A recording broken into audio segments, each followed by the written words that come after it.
Welcome everyone to Monsters and Multiclass. I'm Eliotti. I'm Jared Bornagle. And I'm Will Meldon. And if this is your first time here, this is not our usual format. We're more like a podcast, which is like web cameras pointed on us. But we discuss D&D stuff. Monsters, Multiclass, new releases, anything D&D related episode every single week. We decided to do something really dumb and follow the Hot Ones YouTube show. If anyone's not familiar, it's another YouTube channel. I say another like we're peers. They got millions of views and interview A-list celebrities. We're not peers, but they're another YouTube channel where they interview celebrities eating increasingly spicier wings. For some reason, we thought that would be a good idea. Now that I'm seeing the wings in front of us, it's like a little Realizing it's a unnerving. great idea. Right. Some smell really good. The hotter ones do not at all. How are we formatting this one?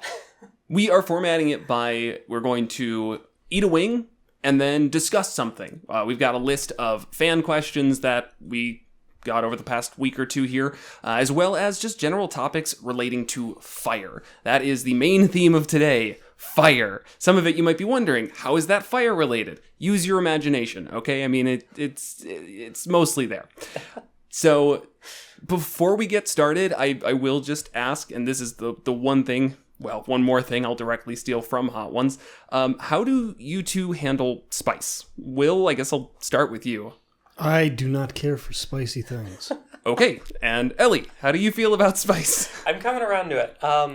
Started a hormone therapy a while back now, and that's increased my tolerance of spice, oddly enough.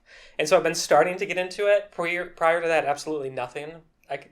So we'll see how this goes. This is going to be a real test. Okay, I guess for the sake of being complete, I like spicy stuff a lot. This was my idea, and I still don't know how I convinced you two to go along with it, but thank you. I did not find out until about 2 days ago. That's because you don't read the messages we send you. Gotta at me. So with that, I guess we'll just go ahead and have the first wing. And this, we're not going to, describe each one or anything, but the first one is the classic. Should hopefully not be too spicy. This is really too spicy. We're screwed. No, 1800 Scovilles. I don't know what that means. You'll learn. I guess I will. That's pretty good. It's cold. Mm-hmm. Yeah. It's good. They're not getting warmer. All right, I'm not going to eat the whole thing. So while you're not eating, I will ask the question. First question was given by a fan. How do we feel about the prevalence of fire damage in Dungeons and Dragons? Like how everything seems to do fire damage? Uh-huh. And how everything does fire damage, how there's a lot of resistance to fire damage. It seems to be almost the main damage type. Yeah, I find it odd. I've definitely always noticed that, and I don't know why it exists that way. I don't know if it's like a whole lot to another edition or something. And I do personally find it annoying, where it does feel like that's the default. Everything's fire damage, everything resists fire damage. I wish there's tons and tons of fire-based spells, and not so much of the other elements, and I wish there was. That part upsets me. Mm-hmm. The resistance part doesn't bother me as much because a lot of the things that are resistant to fire damage are demons and devils, and they take up a major portion of the Monster Manual and other books. Mordenkainen's Tome of Foes has a huge array of demons and devils and whatnot.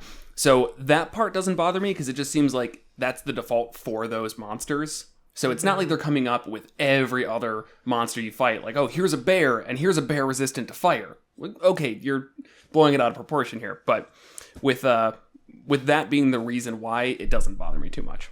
I think it's worth noting that there is a touch of realism there if you really think to the way your life has gone thus far.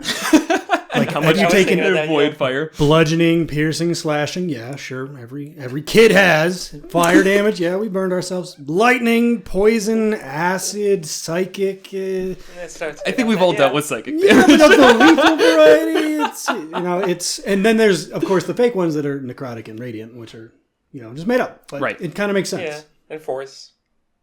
No, force damage is actually pretty real. It's just bludgeoning. It's bludgeoning. D&D force damage is made up. It's magical mystery damage. It doesn't make sense. I don't know. All right. Let's move on to the next one. This is the... No, don't we need you to wing? Well, I'm saying the wing. Never mind. Okay. Yes. Yeah, so next one is the Cedar Smoked Garlic Dawson's Hot Sauce, and this is 7,000 Scovilles. So that's a big jump. Oh, no, it's not. Nah. No? Okay. I mean that in relative terms. So next question is not even a question, just topic, is Fireball. And how do we feel about Fireball? And I've got starting thoughts on this, so I'll go. There's something that's always bothered me about Fireball, and is that it is more powerful than third-level spells, most third-level spells. And it's just been like, yeah, that's the point. It's a legacy spell, and so it should be more powerful. And I just feel like that's silly. Like, game design is already fickle, and it's very hard to balance things. And if you, like, objectively are breaking the game just because a thing is cool and, like, people are used to it, it just doesn't make sense to me. Like, if Fireball and Lightning Bolt as well are so ubiquitous with D&D, they're going to be picked regardless of whether or not they're the optimal choice. So making them the optimal choice always kind of bothered me. Sure. I feel like it fits in a weird niche. Like, I'm okay with a third level spell being stronger than you would think it would be, because especially in the case of Fireball, because like, I mean, it's bomb. You're detonating a bomb that has its limitations. You're gonna hurt people you don't intend to hurt. It catches things on fire. It's loud as bombastic. It alerts other people around. Does it make noise? It doesn't. Okay. But a fireball's not like subtle. No, exactly. Yeah.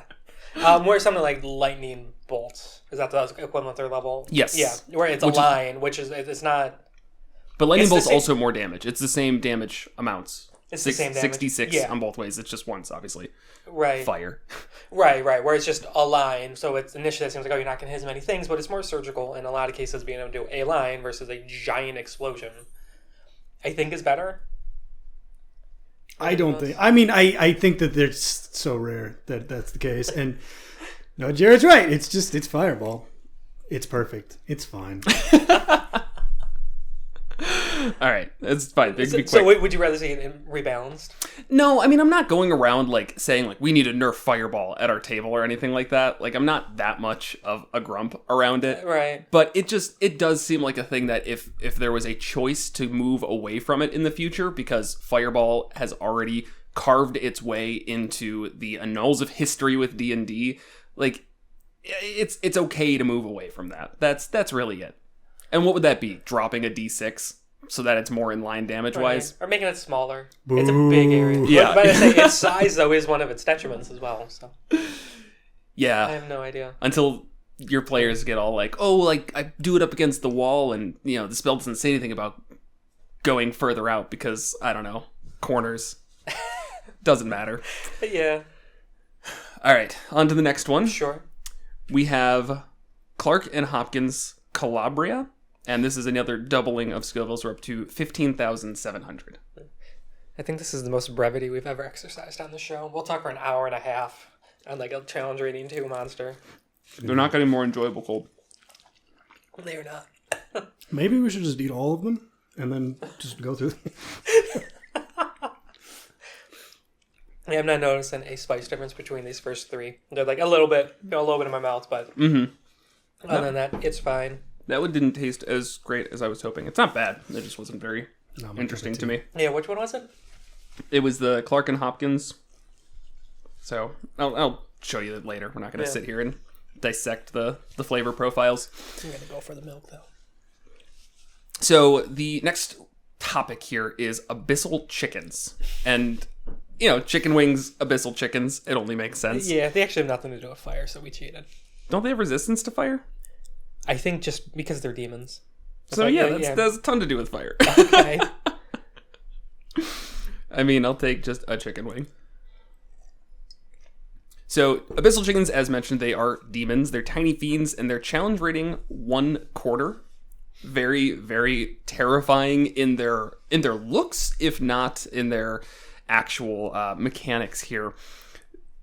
Actually, really, really straightforward. Almost of a joke monster to give with your demon minions, so that it's got just like your minion's minion. How about that? Has armor class of 13, HP of 10, a speed of 30 feet, and a fly speed of 30 feet. And it has a passive ability called Bad Flyer, where the Abyssal chicken falls at the end of its turn if it's airborne, and the only thing holding it aloft is its flying speed. So it's bad at flying. I think this is the only thing that has Bad Flyer as an ability. Stats don't even matter, but resistance is to cold, fire, and lightning, immunity D to poison, condition immunity to blinded and poisoned, blindside out to 30 feet. And then it does have multi-attack. So it can make 2 attacks, one with its bite, one with its claws. The bite's +4 to hit, does 1d4 plus 2 damage. The claws, basically the same, but do 1d6 plus 2 damage. Have we ever fought an Abyssal Chicken? Not to my I don't knowledge. think so. No. There's really just very few places to put them into your game where it's not like just silly. Like, Right. Because, yeah, if you're like in a demon campaign, like in the Abyss fighting demons, usually that's like for like a grim dark campaign where it's really heavy and serious, and an Abyssal Chicken's really lighthearted. I guess he needed to lighten the mood a little bit. sure. Well, keep in mind the source book. This is Descent into Avernus, which is Right. like hardcore and heavy, and they also That's true. made soul-powered motorcycles. Right. So that's fair. they kind of went off the rails with that one thematically. In terms of also just like the challenge rating for it, I feel like you're not usually a low level fighting demons. And maybe that's, this is fine probably for a demon-specific campaign. You're more likely to do that out of the Abyss, for example. I could see it being an early encounter to show The Abyssal Chickens fly into the prison you start in. Exactly. Yeah. Like Okay. little stuff like that Sure. to set the tone more than anything. But in terms of an interesting monster fight, there's nothing here. I mean, there's really nothing besides the fact that when it flies, you will narrate it falling to the ground afterwards. And that might get a chuckle at your table. Yeah, you would need to want to roleplay these. Just silly and goofy and running into things. And Running away when you kill them, Right. Yeah. Oh, okay. like a chicken. Or if you can narrate their heads getting chopped off and they keep moving. You really just They don't take... really have heads. They kind of Yeah, do. it's- I mean, I'm not saying that they're Yeah. like it's I'll clear put what's a picture on supposed to be screen the at some head. point in this conversation. Yeah. Yeah. It's clear that it's supposed to be a head. Sure. It's like half its body. Right. You could cut off what looks like its head while keeping its legs intact. So And that sounds really Yeah. goofy. yeah, so runs away and tries to fly, crashes into something and falls over. Right. And then once they Sure. kill it, the barbarian's like, we should roast it. And then you get Abyssal chicken wings. Yeah. They look like they'd be really, really lean. And that's the opposite of what's true, because they tell you that they taste like fatty chicken. Oh, Ooh. really? Yes. I'm so glad that's included. Yeah. Leathery wings. That's kind of what we're Yeah. eating right now then. Yeah, they're pretty leathery. Okay, Abyssal chicken wings. Yeah. There we go. We're talking about, I don't know, a title for this one. We can do Abyssal some chicken wings. Yeah, we can do some sort of pun off of Abyssal chicken. There we go. There you go. The only thing that I will mention is it does say it says with your permission, which is weird. I feel like it means with your DM's permission. A character who casts the Find Familiar spell can henceforth choose to conjure an Abyssal chicken instead of a raven. So this could be a familiar, probably best for if it fits the campaign thematically, but I don't think Sure. what it's saying is it's probably not going to be broken if it's a familiar. No, not at all. This would be fine as a familiar. Actually, bad with familiar. Most familiars just have 1 health. Yeah, and it would still is get 10. multi-attack, wouldn't it? I don't think most familiars get multi-attack. I don't think so. No, so it's got a good AC, it's got good No, they HP. can't attack. Oh, The familiar through the Find Familiar. That's the... you're right. If, The warlock. And, yeah, the Pact of the Chain. Yep. Which I would let that also get an Abyssal That chicken. seems pretty fitting, Yeah. right? Actually, this would be a good just plug in if your characters are sick of the 4 options they have. It's like, yeah, you can also have an abyssal chicken. Right. Have fun with it. Yeah. All right, next wing we got here is Angry Goat Phoenix, and we're jumping to 39,000 Scovilles. What was the previous? 15,700? Okay. Is this where it starts getting bad? No. Okay. Number 6 is when I think it's supposed to start getting bad. That's really unique. Yeah, cantaloupe and ginger. I taste that. I would say they have ginger you get really. Yeah, if we're like super selling these wings to you guys, I would think us eating cold wings is probably not, but Hot Ones does sell like the kits. That's where we got this. That's what sparked the idea. Jared saw you buy the kits and was like, hey, we should do this. So I guess you could get them too. We have no monetary affiliation of that, but But we're open to it. yeah, Hot Ones is going to sponsor us. Hit us up. We'll do cross promos. Oh, man. All right, so next conversation topic here. A little more meat on the bones. We've got... That one was less spicy than the others. That was weird. It'll be odd like that. You'll notice that with the... Well, we'll talk about it as you get there. No, I'm still going for milk, so maybe not. So I just like milk. Succubi and incubi. I feel like they kind of go hand in hand here. All right, so Ellie, do you want to take this one? Succubi. I mean, I think everyone knows what a succubus is. D&D does nothing new. 5th edition D&D at least does nothing new with them. They're demons, or no, these are devils, I guess.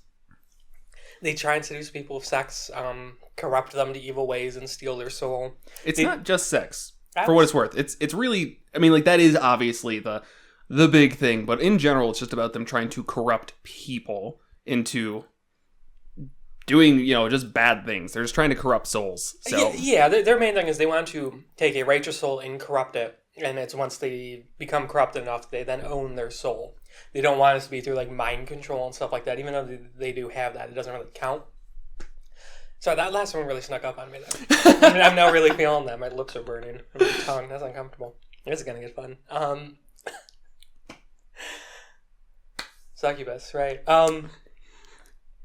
Yeah, I mean, the description's pretty explicit about it. Right. About how they'll, like, appears apparitions on their bedside and whisper carnal pleasures in their ear and their deepest desires and do whatever it takes to get their target to do things for them. I thought what was neat to me was that it does specifically call out, as you mentioned, that they don't want to use magic to charm you. They specifically want to try and lure you into that corruption so that you just naturally want to do evil deeds, because that's how they get your soul. Right. Like, that whole idea kind of flipped them on their heads for me, because I never, I guess, read the entire description for Succubus. So, really like that idea. Just probably hard to do for PCs to a large extent, because if you're not using magical means, they have zero reason to ever really be tempted unless they're just role-playing really well, which is definitely a thing that happens, but still a little bit harder. It's easier to control as a DM if it's NPCs being corrupted. Right. I mean, I can definitely see a PC coming to the table. Like, they want that to be their arc of dealing with this. Yeah, I've actually saw a lot of that in looking up kind of how they're used and everything. A lot of people talking about them being a warlock patron for them. A lot of weird things on the internet, so most of those I probably would really want to discuss with your DM how you're gonna play it out. But like homebrews of the patron. Yeah, I mean, homebrewing them as a patron is not that big of a deal. But right. Being like, oh yeah, I homebrewed it as she was my mommy goth GF, oh, no. and I wasn't allowed to talk to any other women without her approval. It's like, are you bringing something into your D&D game that other players didn't ask for? Yeah, this one is definitely like tread carefully territory. It could get really uncomfortable really fast. We kind of like, anything more detailed than like camera fades, turns to curtains, camera fades to black. We don't really do in our table. I think that's how a lot of D&D tables handle it. We're like, I mean, you could do that with the Succubus for sure. Safety tools are important. Yes. But like the description of it and everything kind of implies that it's like, that's not the intent, and that feels really uncomfortable to me. Like, I don't want that at our table. I don't want that in our game. Sure. And so, yeah, as I was saying, ways to have it but not be with the players is NPCs. It's affecting NPCs. It's causing a problem. It's corrupting an NPC. Maybe a NPC that's even close to the party already. And they're noticing a change in personality. And, I don't know, it comes out that they have a new suitor, somebody that's been coming around. Because the Succubus or Incubus can shape change as well. They're not always this devilish creature with giant leathery bat wings. If that's your thing, that's your thing. But they can look like whatever the person wants. Come on. Get the bat wings out. What the hell is this? Yeah. Horns too. No, we get the tail. Okay, that I get. But in terms of, again, it can look however whoever is affected is most attracted to or will be most manipulated by. But then again, the charm is going to be avoided for the most part. Really, this is a time where the stat block for like 99% of the time, it doesn't really matter. The only thing that I think will be used on a regular basis is the fact that the Succubus can fade in and out of the ethereal plane as an action. Right. Yeah, the charm ability is interesting. Where it's in action for it to do it, and it charms a humanoid within 30 feet, DC 15, Wisdom save. If they fail, the creature's charmed for a day, and they follow their commands. It's kind of like a dominate monster. It obeys the fiend's verbal or telepathic commands. If the target suffers any harm or receives a suicidal command, it can repeat the saving throw. It doesn't just end. So, like, it could get pretty extreme pretty fast. Like we said, though, they don't use that to try and corrupt people in evil deeds because it doesn't count because they're not in control of themselves. So if they commit evil acts while charmed, it doesn't count for the corruption of their soul. So this is kind of like a defense mechanism for the succubus, or to, like, enact greater plans. Right. The archdevils are just like, that one doesn't count. That doesn't count. You can't have that soul. That one's not yours. I mean, yeah, kind of. Like, in the world of D&D, with a very clear metaphysics laid out of good versus evil, and their literal physical places and embodiments of gods and devils, say, like, yeah, that's an evil act, that's not an evil act. I don't think that's that far-fetched. No, not terribly, no. Right. It does have a draining kiss ability, which, if it does fight with your party, is going to be its most useful form of damage. So the fiend kisses a creature charmed by it or a willing creature. So this would be a time, if its back is against the wall, it's going to try and charm people.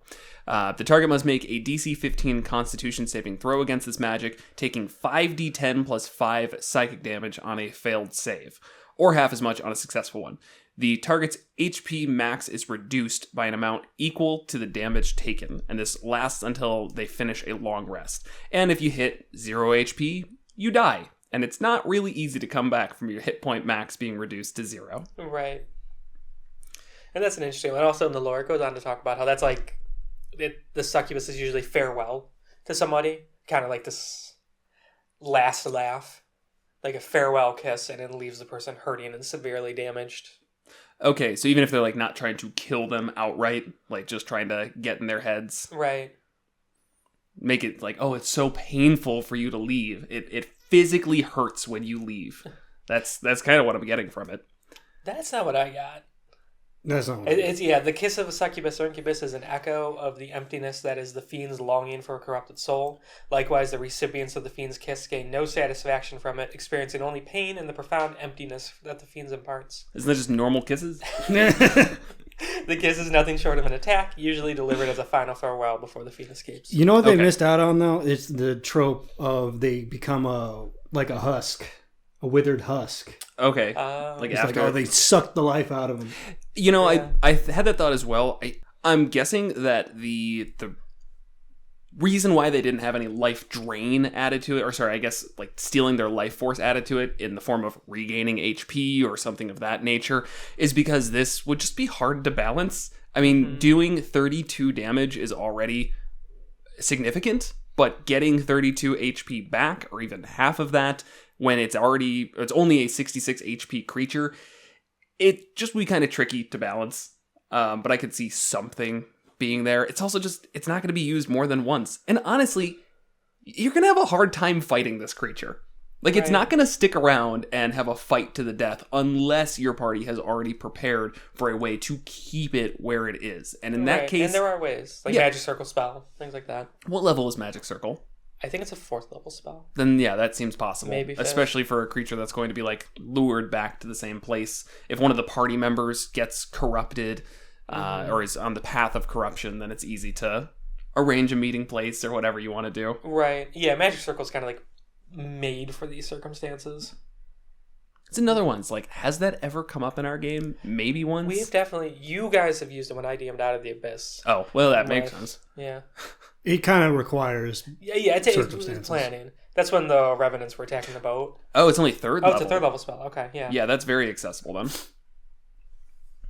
Make sure I'm remembering the right one. Yeah, Phase Fiends Undead. Yeah. Can't willingly enter the cylinder if it can't leave, blah, blah, blah. Yeah. Okay. And I assume going to the ethereal plane would count as leaving. I'm not sure. We don't need to look up the details of it, but... We're going to say yes, and if the answer is no, you tell us. Right. Yeah.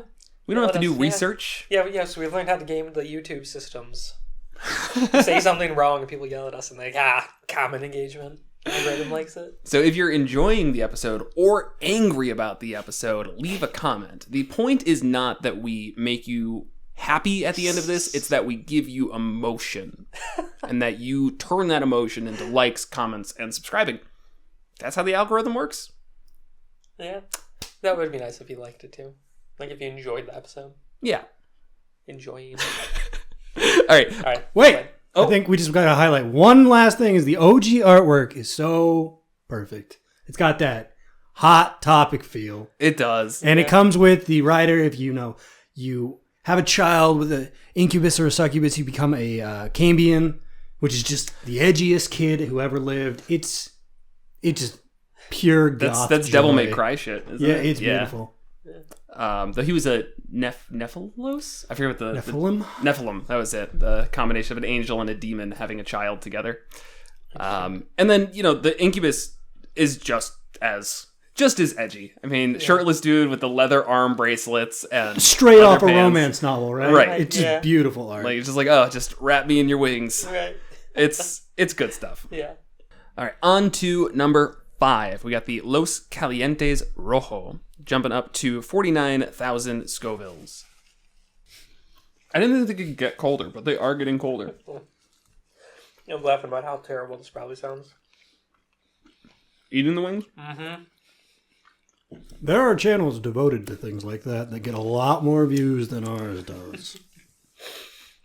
That's the new pivot. Do you think I'm pretty enough for that? What's the question? That was the question. We'll answer the question. Answer the damn question. All right, so next question, another fan question here. Favorite fire character build? And now that's obviously a really broad question, but I'd say anything that piques your interest. Phoenix Sorcerer! Oh, you're ripping my heart out and The stomping dead it. UA. A lot of people may not know that one. This is a classic UA that I played for a campaign. Because we used to do that. Like, every time a UA came out and it timed up right when we were starting a campaign, it's like, screw balance. It's time to play test for the Jeremy Crawford. I'm doing it for Jeremy. We did the entire Artificer. That one was so bad. Yeah. Worst mistake of our lives. But the Phoenix Sorcerer was great because it had bonuses to pure fire spells. As we said, fire's everywhere in this game. And I think that makes sense. Like it or hate it. But this is a sorcerer class devoted to getting bonuses from that. They had the Cloak of Flames, which is a cool thing that we see a lot in new classes. I don't remember it at all. No. You turn it on, essentially, and you're covered in flames. You get your bonus to attacks. And anybody who attacks you gets a charisma worth of damage. Kind of like the sporing up, but with a fire sorcerer. And then the big, meaty, crazy thing that was actually just garbage and didn't really matter was when you hit 0, you blew up and came back with 1 hit point. Yep. It's beautiful. It was the just practicality of having a sorcerer designed to do a thing when it dies. There's none. No. If it was something that you could have chosen to do once per long rest, you can have your rebirth and you exploded and then you gained 15 temp HP, something like that. I mean, and the final things is 14th level you heal yourself the amount of the fire spell you cast. And then 18th level is the greatest. You got a fly speed. You had resistance to all damage. And when you did go off, you did another 20 extra damage to that useless thing. I love it. It was just a flavor dripping nightmare of a class, and it was perfect. Favorite moment though was you cast delayed fireball from an airship while going over a city that you all just decided was a lost cause, and you and one other character I remember just delayed fireball and then just rained fire from above. You all literally wiped out a city, and it was just like we just didn't talk about it for 2 weeks until it was like, so that was pretty messed up, right? That was not cool. But it was going to be overtaken by a snake army or something, and they were going to be killed anyways and turned into snake monsters. Yeah, Yuan-Ti for this evil being. So it was we either killed people who couldn't get their crap together and wouldn't leave the city like we told them to, or we blow it up. I think there was in my thought process, it was one of those heated moments. Oh yeah. It's hey, I'm presenting a great case and you're not picking it up. Yeah. I can't remember why. People refuse to listen and leave. And no, we're just going to stay here. We'll be fine. Oh, you're really, really not. Yeah. And so we force them to leave. And that by attacking the city. That was it. I remember you Yeah. all like it wasn't just like let's target the civilians. Right. It was like let's target certain areas, let's start some fires, let's get people getting out of here. And like yes, there will be collateral damage, but less than if we just let it go because Right. they're not going to leave any survivors. Right. It was a morally gray decision. It was amazing. I don't mean to say like you all were just murder hobos, but looking back on it, it is just like wow, that was one of the probably darkest things that's happened in one of our campaigns. It was up there. You're not a hobo when you've got an airship. You're transient though, and that's Yeah. We didn't really have a home. But it was on an airship. right. But like It's like a guy who lives on a yacht is not a hobo. He's like a rapscallion or something. I don't know. There's probably a fancy word for it. Sure. in terms of just like a pure fire build, I feel like there's an optimal choice in the game.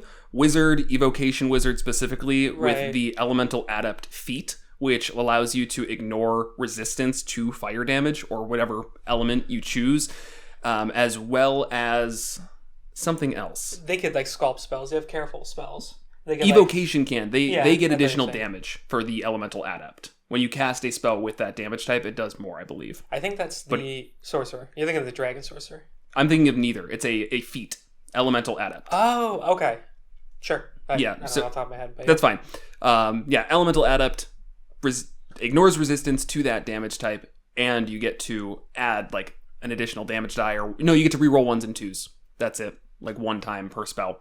So that to me seems like just the most straight up powerful in terms of I want to focus on fire, and I am going to do it very well. Who's the girl from Konosuba, Will? Megamine? Yeah, Megamine. She's a warlock, I know, but still, it just, I don't fire think she's either explosions. of those things. She casts one spell a day and then has to sleep. That's a warlock. Really? That seemed pretty on the nose to me, actually. Other good fire builds. I mean, there is the Draconic Bloodline Sorcerer, where they get like Draconic Resilience, and I'm pretty sure they do get resistance to whatever they pick. Yeah, you pick red. Maybe eventually. Yeah, Elemental Affinity. You get extra damage and things like that. Some others less on the nose ones. I played a fire-based character. Somewhat recently, it was a one-shot actually. It was a Swarm Keeper Ranger. And the swarm was flavored as like these lava bugs that give off a lot of heat, and then there were some fire spells I was able to pick, and it ended up being kind of neat. And I liked that a lot. Yeah, totally agree. That was really fun. Yeah. The only thing that I think is important is that anytime you're trying to play an elemental themed character, the Elemental Adept feat, if you're like trying to be optimal, almost feels like a necessary choice. Just being able to ignore resistances to it is, just a no-brainer. Right. Yeah, that's almost necessary. Yeah. Until you fight a fire elemental, then you Yeah, sit out and if do nothing. it's actual immunity, then you have no options. Which is like you just kind of have to be careful with that Yeah, as a DM. right. Where it's Yeah, like, that's the warning I'll send out, because my Phoenix Sorcerer went all in, Yes. and my entire spell list was fire-based. That is the least optimal thing. Most of the spells never came out because they were like redundant as hell. yeah, But a lot of fireball. I was not devoted. fireball. Fire sphere, flame sphere. Is that it? The one that Flame you can sphere like was a big move one. around. I think that was out at the time. and yeah, Yeah. by that time they added a bunch of spells that were like any shape you can think of. There's a fire spell. Right. Yeah. Right. But delayed fireball came out a lot. That I remember. is a great spell. Because Yeah, it was it's just a good like spell. That's a fun spell. it's a bomb. Yeah, you set up taking down bomb. All right. Any other thoughts on fire builds? No. Okay. On to number 6, Cocoa Ghost by Queen Majesty, jumping up to 71,000 Scoville. I thought that was the D&D topic. I'm like, oh crap! I don't know. I'm not prepared. Is there chocolate with this? Cocoa. It's cocoa. I mean, Okay. cocoa. Look how that looked to it. Yeah, The without last one I didn't find spicy at all, which was weird. spice lingers are coming around. Yeah. I'm like reluctant to take another bite in case it's gonna like really ramp up, because it's like kind of nothing right now. So next on the docket are Remorhazes. One of my like favorite monsters that has very little chances to be used. I feel like that's a thing you think, but doesn't actually come into play. Yeah, let me rephrase that. Anytime you're in a Arctic environment, it's almost required. But If you're being, high enough level, yeah. yeah, but being challenge rating 11, sometimes it can be harder to justify. So yeah, challenge rating 11, armor class of 17, HP of 195, speed of 30 feet, and a burrow of 20. Going down the line here in terms of stats, the most important ones are... Do we want to go in that much detail? I was going to just strength and con. Okay. Strength of 24 and 21 constitution. So that's like a scary amount of strength. Yeah. Of course, is immune to fire damage, but also to cold. If you're not familiar with a Remorhaz, I'm sure a picture will be put up. Maybe here, maybe? I don't know. Just have it take up the screen for a little bit. Right here. They are giant ice centipedes with internal fire cores. Just really, really cool. Their whole thing is trying to bite creatures, swallow them, and then they just get baked inside of them. Actually, it's acid damage inside of them, so... Oh, that was a missed opportunity. Yeah, they have swallow. Mm-hmm. And, like, swallow is not unique to these things. Most huge and bigger creatures have swallow. And it works the same. Yeah, but in general, I mean, they are just a monstrosity. They're not anything... there's no lore or anything behind them that I think is extremely important, besides the fact that it mentions giants prize the young Remorhazes, which can be trained from hatching to obey commands and guard the giants' icy citadels. My mouth keeps filling with saliva. Yeah, same. Unlike fully grown specimens, young this is a bad Remorhazes idea. gnaw on their victims instead of swallowing them whole, which is kind of adorable. But the coolest thing I like of these is heated body. If a creature that touches the Remorhaz or hits it with a melee attack within 5 feet will take 3d6 fire damage. So it's like you hit it, and it's so hot on the inside, and like there's a jet of burst of heat that comes out, and it's just an automatic damage. And I kind of like seeing stuff like that because turns it into what would be a somewhat boring fight, a huge creature with a bite and a swallow, and adds this cool twist to it where you need to figure that one out. Like, you're hurting yourself quite a bit by every time you hit it. Every single hit does at least like an average of 10 damage. It could obviously be a lot higher. Yeah, it can fall really short if you forget that your party doesn't do melee or has ways around it very easily. Yeah.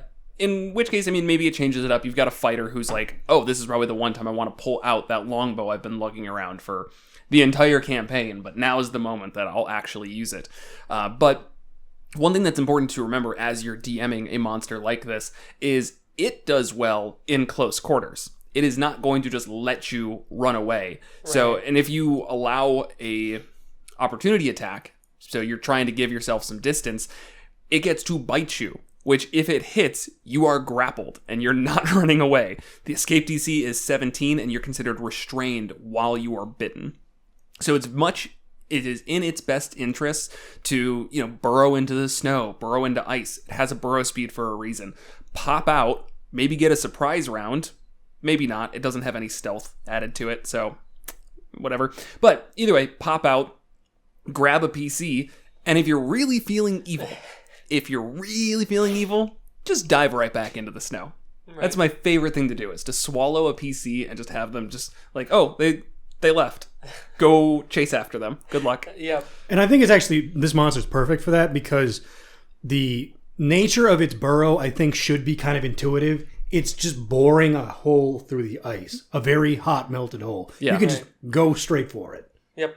Yeah, also its burrow speed does allow, as you were saying, like if your polarity doesn't do melee or if they create distance, then we're going to load on this thing, it just goes underground.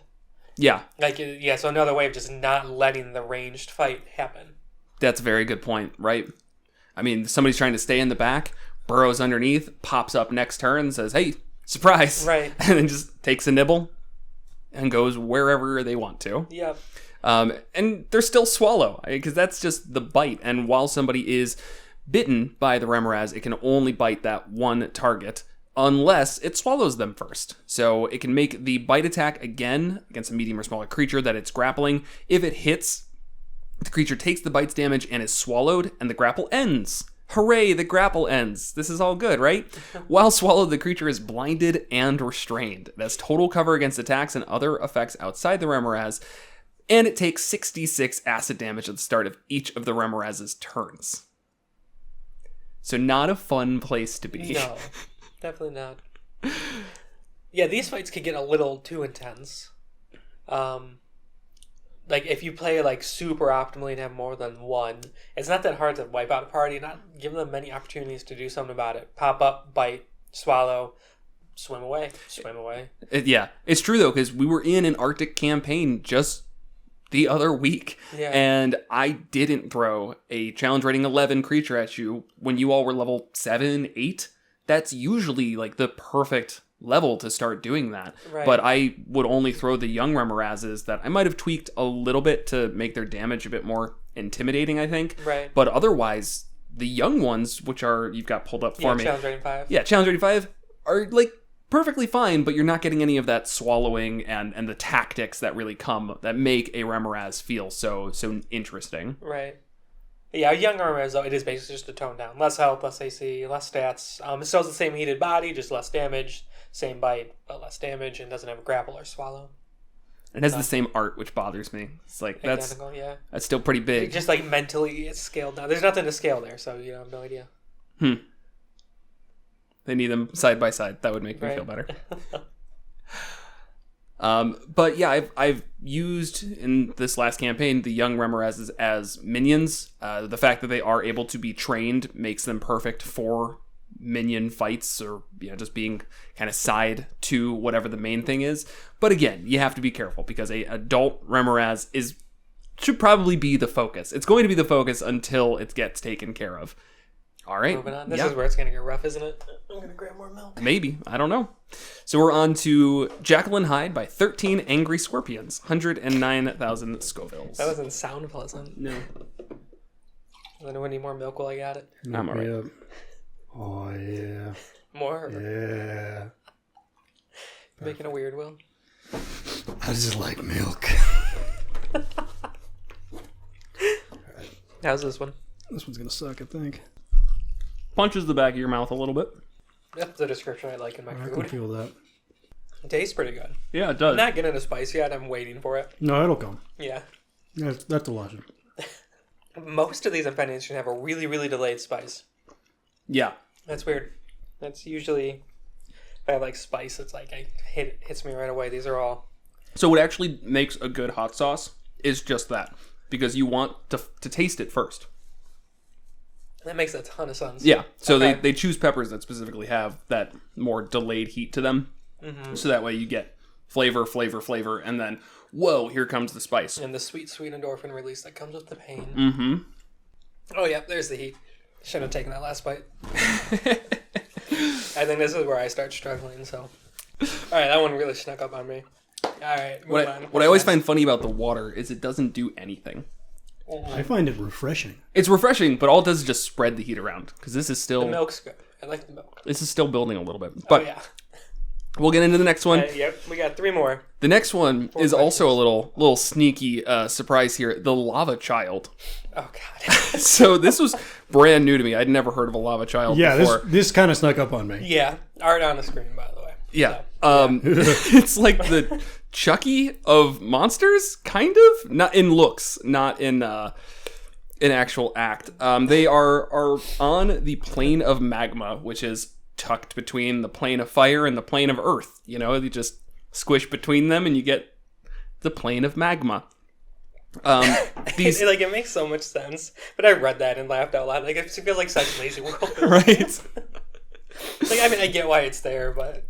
I guess to me, it's the idea that planes have a physical presence and that they'd be so close. No, not that they have a place that you can go to, but the fact that it's like there's an outer bit that you can zoom out of and be like, yes, and now we can see where the fire plane and the earth plane just butt up against each other, and you just have these creepy clown smiles from the lava children. Because that's the only time I've seen the plane of magma mentioned ever is these creatures. And I think that's the reason nobody goes to the plane of magma. That's all that's there. They show up and just one of these creatures just kind of waves its hands, and it's like, oh, they're kind of cute. And then like you look at them with any scrutiny, it's like, oh no, that's not cute at all. They have these cold, dead eyes, and their hands are leathery red with like claws. Yeah, with claws at the end of them. And they only have 3 toes. And I don't know why they only have 3 toes, but they look too much like humans to only have 3 toes. Like, yeah. The idea that the universe evolved in some way that there would be humans that look like they do, and lava children is just like a reality I don't want to be real. And I know it's not real, but like the fact that it's even in D&D can make me uncomfortable. What do you think the suspender diaper's made out of? I don't know. Magma? No, it's obviously a textile of some sort. I guess. Do you think they need, like, how do you Like sew when you've got asbestos? claw fingers? Like, there's like nothing on the plane of magma. Oh, and it, Are they just born with? Is that the more their skin? yes. Okay. I don't know if that's worse than that. I mean, it says they all look physically identical to one Right. another. So that's actually, I think that's the answer, is that is a part of them. Like, we have hair, they have diapers. Diapers and suspenders. Yeah. Yeah. So, yeah, they, if that wasn't mentioned already, they all look physically identical to each other. They have Yes. muscular builds and are childish and perpetually grinning faces. They are a challenge rating 3 and armor class of 11, HP of 60, some skills, athletics, and survival. They have damage immunities. This is interesting. Damage immunity to fire, makes sense, but also to bludgeoning, piercing, and slashing from metal weapons. Not magic. We're not worried about that. No way to overcome it. Just you If got it's metal? Yep. I think that's really cool. I don't know anything else that does that. Nothing. Anything like that. It feels really old school, and I'm okay with that. I had to look these guys up, and best I could tell, they showed up in first edition, and then not again until now. And so it's probably just they pulled it over from first edition, because that's kind of sounds like something that would be in like early D&D. Sure. Yeah. Because like it doesn't make a ton of sense why they have metal immunity. Just because of lava as being rock.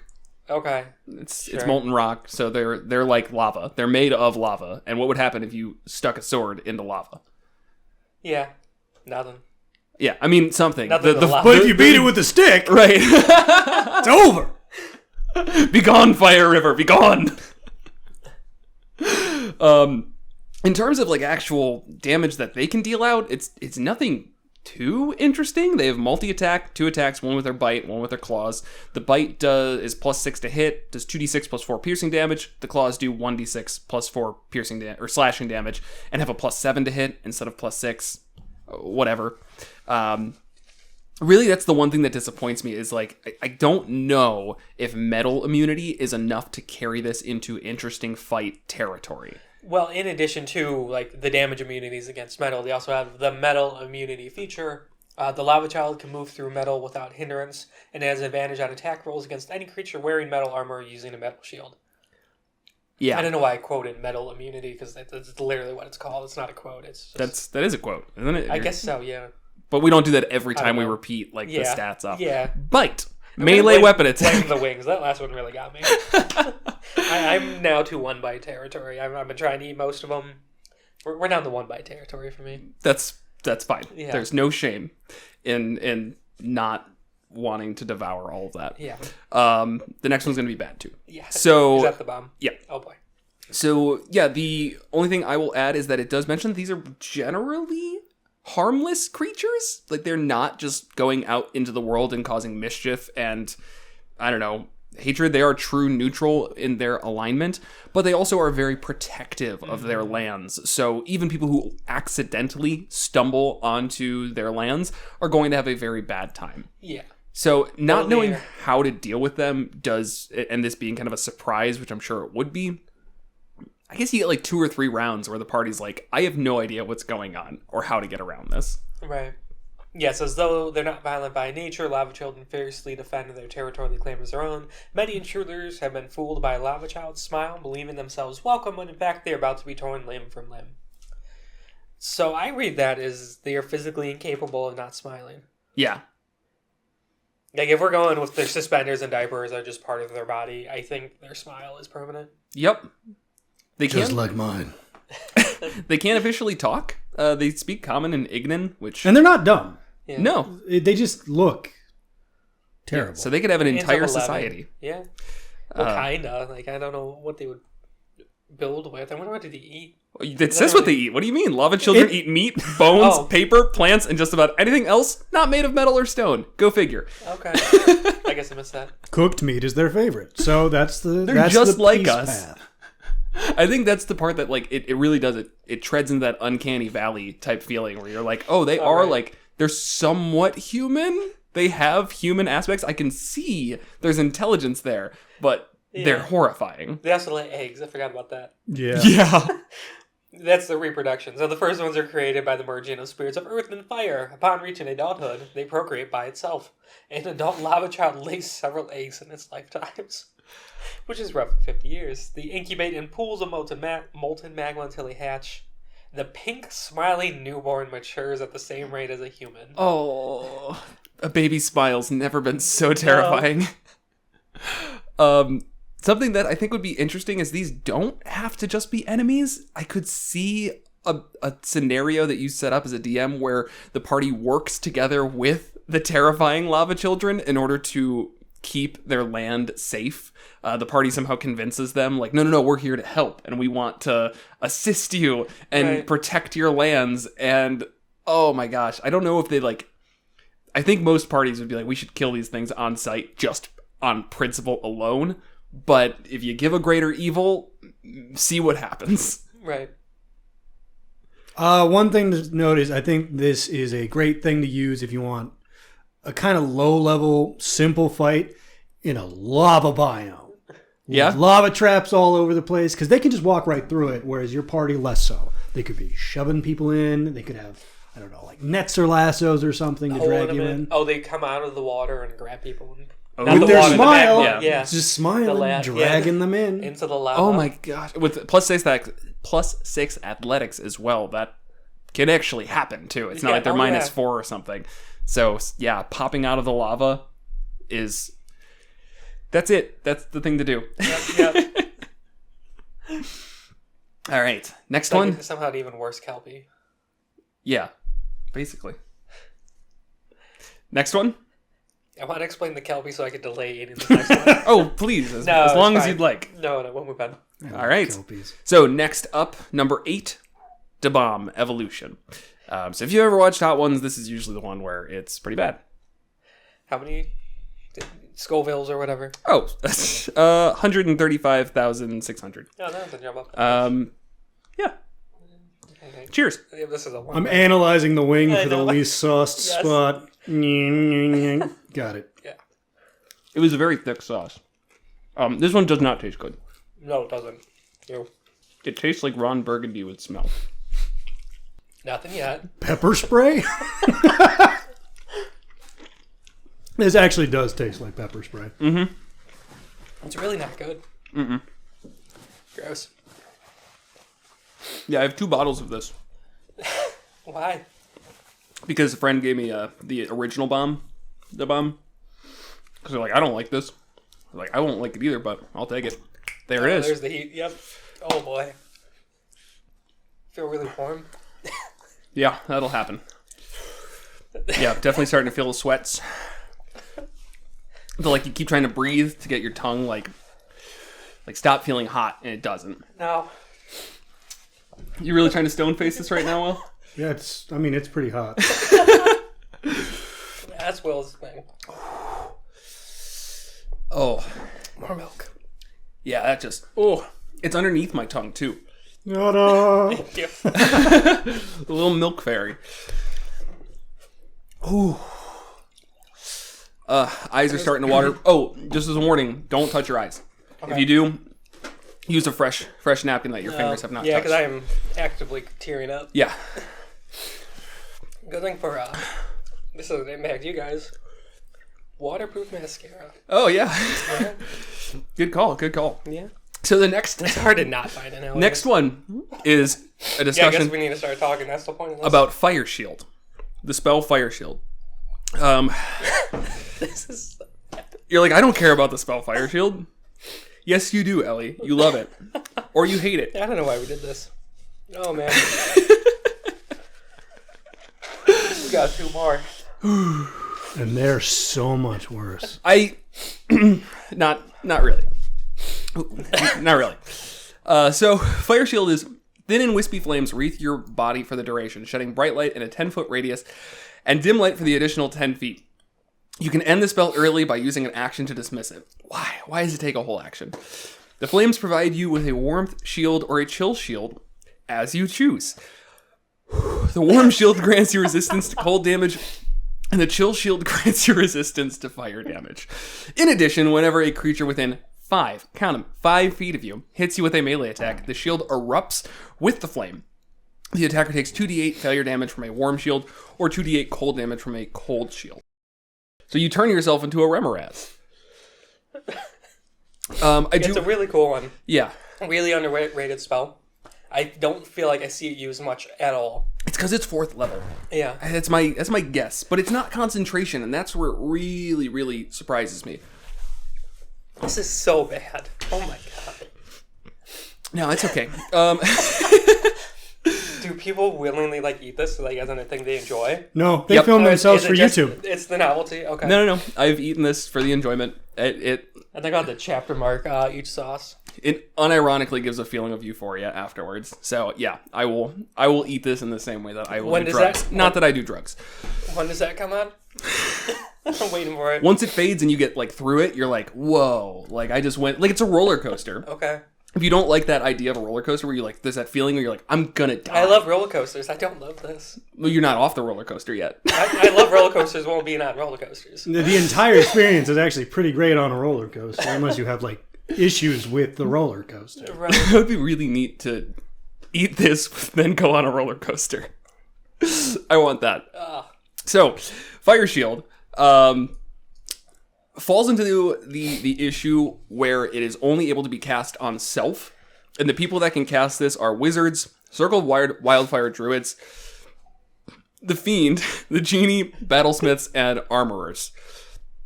Armorer and Battlesmith are both artificers, so they might be okay to take a couple of hits, but they don't get this until level 14, 15?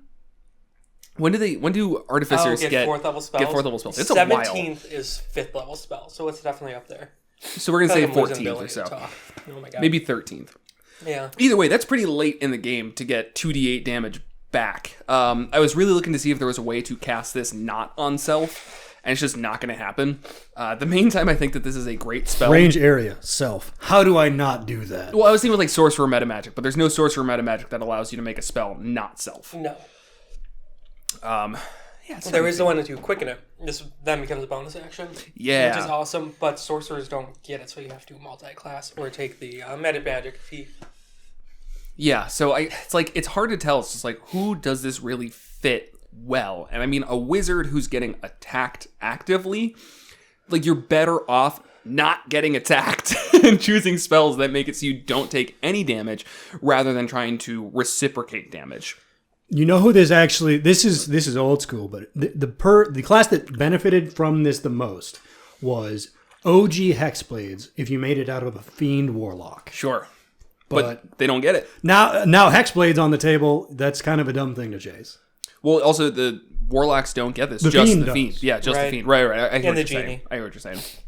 So if you're not going that path, it's so far down. So how are you going to get a multi-class out of this? Right. Now, the best, just easiest is to go the Blade singing wizard. Oh, okay. But then They'll get still, it at their regular. whole thing is avoid taking damage. It's still bump your AC up, have shield at the ready, and do Right. your Blade Song, which increases your AC. Who do you want to cast this on? I want it on a Barbarian. I want my Barbarian to be a little spiky dude that you don't want to hit even more than usual. I guess you could use it as bait, but it's not enough damage to feel oh, I got you. I did 2d8 damage back. And the monster at this level is probably pumping out 30 damage and attack. So dealing Right. back 9 is the only thing that gets it is the fact that it is indeed a non-concentration spell. If this was concentration, it would be absolutely worthless. Oh, 100%. The fact that it's 10 minutes does gear up for the fact that you could cast it before a combat and maybe hold on to it for the entire time. If you did that sorcerer multi-class, you could lengthen it. I forget what the meta magic is. That's the word. But up to 24 hours. I don't think you'd be able to use that many sorcery points. You'd end up burning through all of yours to make it a full adventuring day because it only doubles it. So you would need, to make it last an hour, you'd have to spend 5 sorcery points. So That plus a 4th level spell, you're really committing a lot to getting the crap beaten out of you. Yeah, so are you saying basically the change is be able to cast this on someone else? No, you can't ever cast it on anyone No, else. I'm saying if you were to tweak it. It sounds like you're not a huge fan. I'm going to be honest, I was only half listening. I'm coming down here. It's all right. It's getting better. Mm-hmm. It's subsiding. It's no longer building. That built for a long time. It's about 3 minutes, yeah. Yeah. I think you two are troopers. I don't fucking know. I don't. This is not my first ride. I have had the bomb. I literally would like, for a couple days in a row, I was just throwing it on my food for lunch because I just wanted to feel something. So, I don't know. Maybe I underestimated how I handle spice. I was feeling it. Don't get me wrong. Yeah. It's just, you got power through. Yes, my tweak to this would be to... I'm shaky. That was bad. And there's 2 more. That was the worst. Yeah, okay. I'm going to little nibbles. That's fine. I'm going to take a nibble. I'll see this through, but... That was a big bite. The next ones, like the Scoville, start to go into the realm where it doesn't mean anything anymore. Like 2 million or something like Yeah. that, right? Yeah. I And remember and seeing that on the show. Yeah. We're going It doesn't matter because you just can't feel. You're just thrown through realms of hellish pain, convulsing. hurled through hell. What a great ability. I want... There's a little bonus fire thing we talk about. Sure, but I would love now a character whose entire thing is it's a fiend warlock, but they just feed people spicy wings. So like hurl through hell is they just give them the bomb sauce. It's still magic. They send them through a realm of sauce, They come out the other side changed. dripping in the spiciest of sauces. And they hold them there so long that they have to breathe, but it's like the liquid in the abyss, where it's like they can breathe it. Like on my asthma, that you just like get into your lungs. Yeah. Ooh, no, I don't want spicy lungs. No. Hurl through hell being it's the fiends, I think. Warlock ability. Yep. When they hit somebody, they can hit them so hard you send them through the 7 or 11 or I can't think right now. Like 12 layers. I don't know. They keep making more. Yeah. And they, due to the horrors that they see, take a shit ton of damage before coming back. It's just a cool, flavorful spell. It comes online later, so you don't see it much, but... It's not a spell, is it? It's an ability, right? Yeah, it's a feature. Class feature. But very cool one. But yes, for Fire Shield, I think I would want to see this able to be cast on a friend. I think it would make more sense, and I just don't think the damage is so high. And at the end of the day, it's the same thing as the Barbarian problem. It's like, well, how do I not have my Barbarian ruin encounters? Every time I hit them, they just don't go down. Don't hit the Barbarian. Hit anybody else. They're not as tanky. That's the whole point. And D&D does not always do a great job of forcing you to attack a single person. Right. So the more that you could, I don't want to say spread this out, and maybe that's what does help spread it out, is because they're like, oh, that did some fire damage. So either cast it on somebody else or give more damage. I don't know. I think the saving grace here is the resistance is one of those things that if you need it, you need it. Sure. And even if you are trying to not get hit, it's just like the damage becomes a nice bonus to getting resistance to these things. And I really appreciate how the damage it does is inverted to the damage you resist, because it sucks when it's not that case. You're right. If it's like, oh, I'm resistant to fire damage and I'm dealing fire damage. It's like, well, that creature has fire immunity. I don't care. I'm not trying to protect myself against a Remorhaz. That's like the only time where it'd be okay to be both, I guess. Although it doesn't do cold. It doesn't matter. Right. I guess, yeah, a couple of ways that it could be tweaked. Casting on somebody else, maybe that's not the right direction to go, but increasing the damage maybe would be nice, in my opinion. And also maybe being more like Armor of Agathis, where it doesn't have to be a melee attack. It's just, if you are hit, then it deals the damage. And that, to me, feels like kind of alright for 2d8 damage. Yeah, I think that's fair. Maybe just like Armor of Agathis, you have to use your reaction, because that's a reaction spell, isn't it? No, that's something you cast up.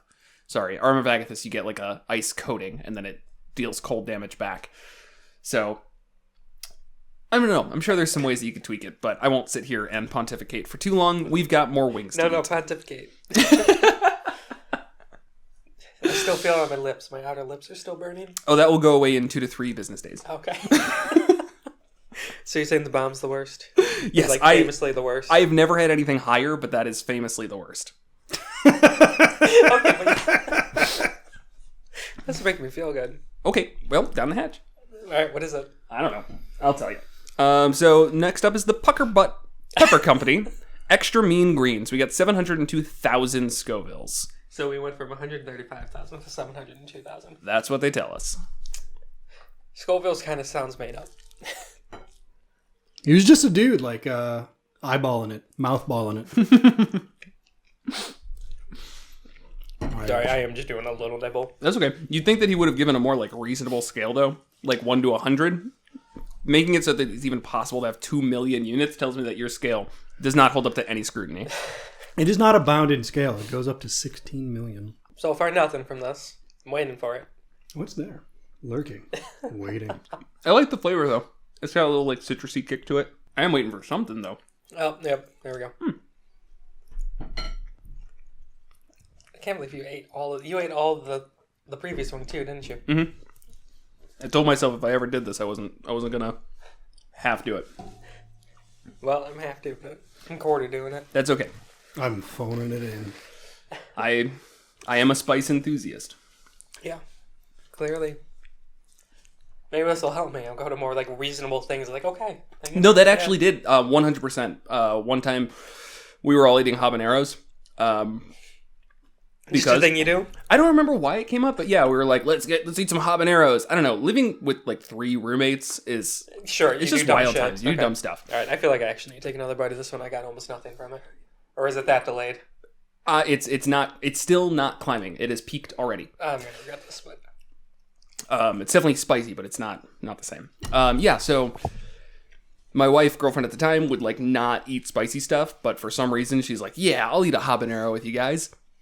She ate probably half of it, almost vomited, but from then on, she was like, oh yeah, spicy stuff, not a big deal. And she actually had the bomb too. And just a little drop, literally a drop.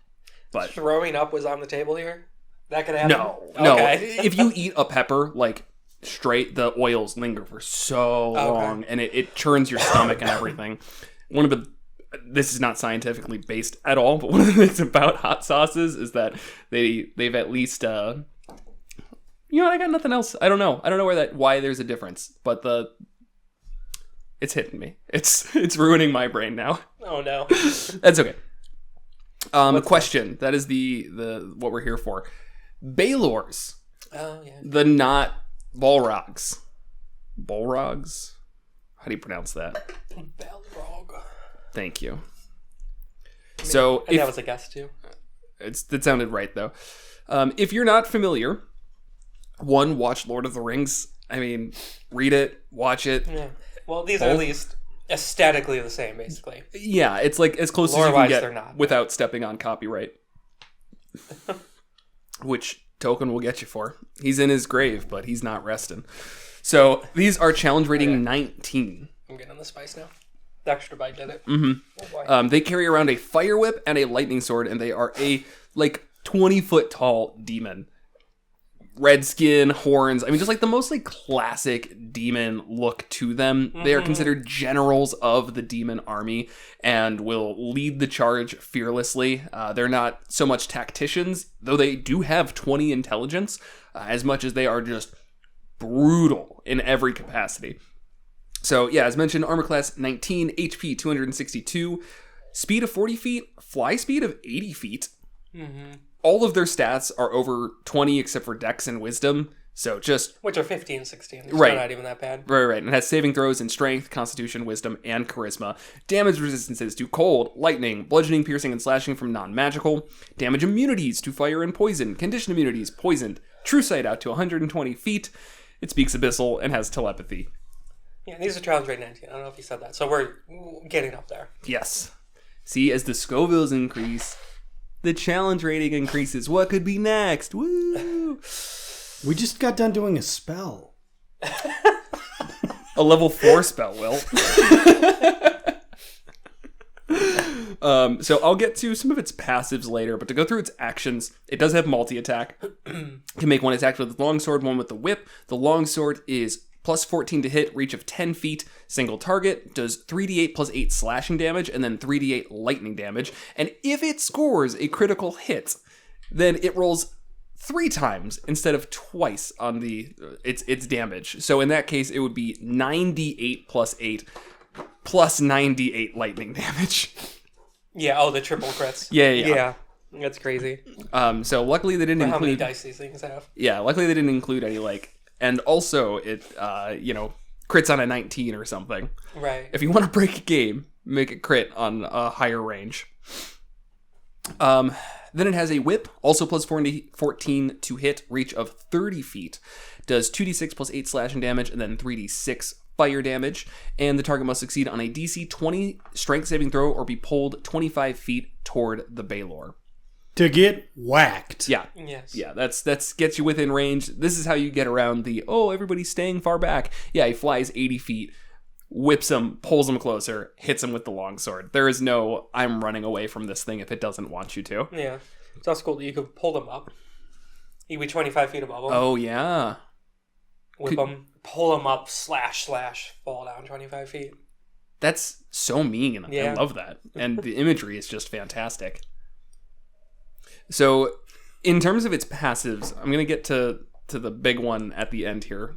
But it does have a fire aura. So each creature, at the start of each of the Balor's turn, each creature within 5 feet of it takes 3d6 fire damage. And, that's, once again, it's able to pull you in close, so somebody's probably going to take that. Though that actually is a little bit odd, because it's at the start of the Balor's turn. So if it doesn't already have you there, then timing might not work out. It's basically telling you should probably run away from this thing at every opportunity, which also gives it opportunity attacks, so maybe not a good idea either. Hope you have teleportation spells, or some freedom of movement abilities. Yeah, so it just does 3d6 fire damage, though, to anybody who's... Yeah, and then if somebody hits it, though, and also they take... It's the base identical to the Remorhaz's. Yes, so hitting it, you take another 3d6 fire damage. Mm-hmm. It does have magic resistance, so advantage on saving throws against spells or other magical effects, and its weapon attacks are magical. I didn't mention an action, I guess I'm just skipping around here. Whatever, new format, whatever.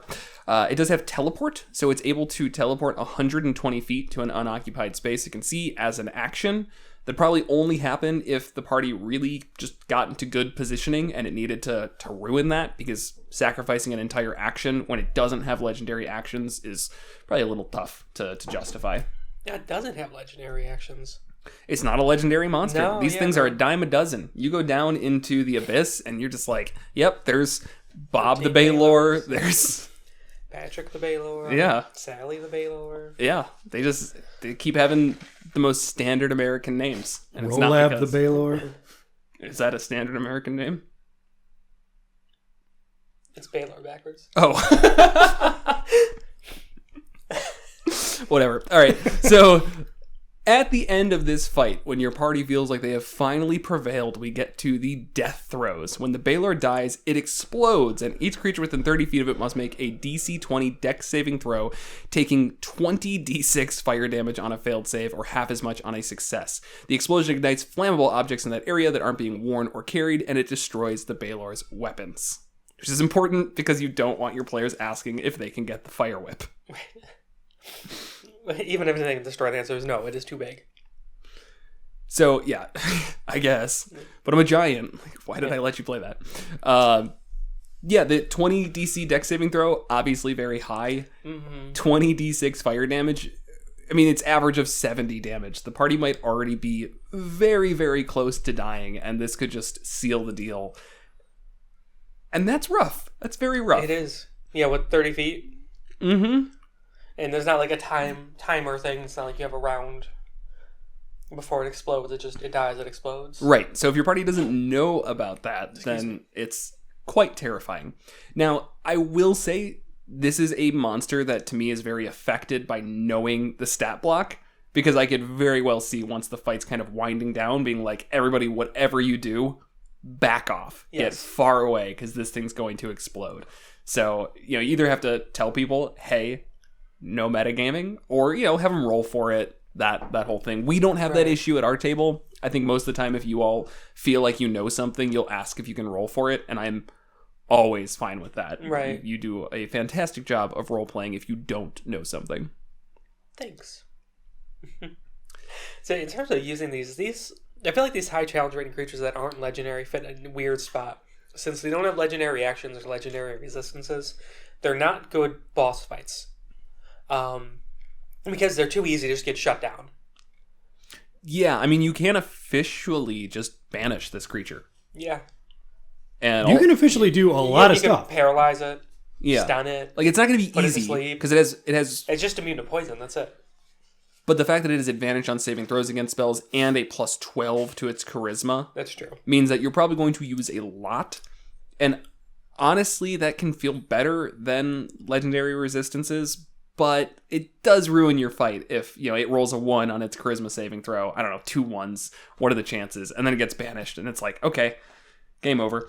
Right. You can still have minions, though. There's no reason that you couldn't make it feel more boss fighty with minions. I actually remember using one, and there was environmental things at play, and I don't know if it was a campaign with you all. I don't think it was, but it was on an island where they worshipped a volcano god, and the players got the volcano to explode. You were a part of this? Yes. Okay. I was gonna bring that up too. And yeah, I think it was like a Balor was like coming down the mountainside and you had to kill it before it destroyed everything, basically. Right, and there was lava encroaching on the battlefield. Mm-hmm. Yeah, that was a cool fight. So that was definitely one nice way to do it. It does have immunity to fire, so it was able to just, walk in the lava. I think pulling people back into the lava, things like that. I probably adjusted the lava damage because basic lava damage does I don't even know how much off the top of my head. Don't know. It's in the lots though. Lots and lots of damage. The lots. Yeah. Yeah. Over 50, I think. Yeah. It's definitely up there. But the lore and stuff, which there isn't much. It almost feels like these should be regular encounters. Which would be really intense as well. Even for a level 20 campaign. These would still be intense fights. Yeah, I mean, I imagine. The only thing that's going against is the fact that if it was by itself against a level 20 party, they could do 262 damage in a turn. Right. Easily. Yeah, that's true. But it would definitely burn resources and whatnot. Right. And it doesn't have any way to heal, so it's just... Once it's done, it's done. I would actually argue pretty low HP for the challenge rating. But but this makes a good mini boss before the big boss. Before you go and fight a literal demon lord, you have to kill their Balor. Yeah. One thing that I was kind of thinking of is this is one that was in the monster manual, so it did not get reprinted in the multiverse. Monsters of the Multiverse. Yeah. I was wondering how you think this would change with those recent changes. The big one that I thought was that the longsword and whip, instead of doing bludgeoning or slashing damage, they'd probably do force damage, right? Because they're now magic attacks. Right, yeah, probably what they would do.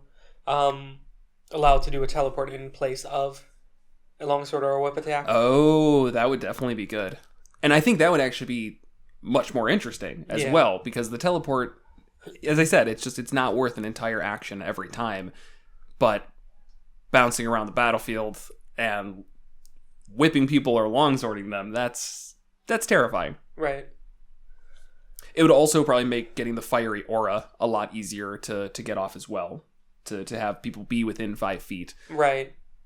Yeah, I think you kind of sleep on the teleport. If there's a situation where they can't get to the players, this is a great way to get an attack still. For sure. Yeah, I mean, it's not that it's bad. And again, having it be like the Monsters of the Multiverse where it takes place of an attack would make it just really good and probably a lot more interesting, fast-paced of a fight as well. Because that longsword is... those crits. I don't care what level you are. Right. Those crits. Yeah, I mean, that comes down to 98 plus 98. It would be 18d8. Yeah. Right? It's over 100 damage. Yeah. Plus 8. Can't forget the plus 8. Right. And this is where when DMs talk about oh yeah, when I do crits, I do it where the first one maxes damage, and then after that, all of the rolls are just whatever the rolls come out to be. That's a lot with this one. Yeah, that one's tough. Yeah, because the monsters always hit a lot harder than the PCs, so it feels good for PCs. But then when it happens to your party, it's that's one-shotting territory. Yeah, it gets harder, I think, as the challenge ratings go up. Yeah, because you're really expecting to just don't get hit. How do I take all this damage? Don't get hit. Don't let them hit you ever. Right. All right. We got one My stomach hurts. wing left. It might be all the milk. I'm actually more worried long term about all the milk. That's why I haven't touched mine. I'm lactose intolerant. I would rather die now than die later. I needed it. So this is the last dab by Hot Ones. Apollo, specifically. I don't know what that has to do with it. Once again, if you're familiar with the actual Hot Ones show, traditionally, at this point, they will put one last bit of sauce on there. You all are not obligated. I'm, of course, going to. Do it. Yeah, I think it's just going to be you. That's Sorry. okay. I don't care. No, that's going to make my tummy hurt. Why would I do that? There we go. That seems like a good amount. See, I always like the sauce is coming off the bottle, and I'm like, oh, I should just Just Put lick that it. directly into my eye. Yeah, you're right. All right. Get that nice and sauced up. Alrighty.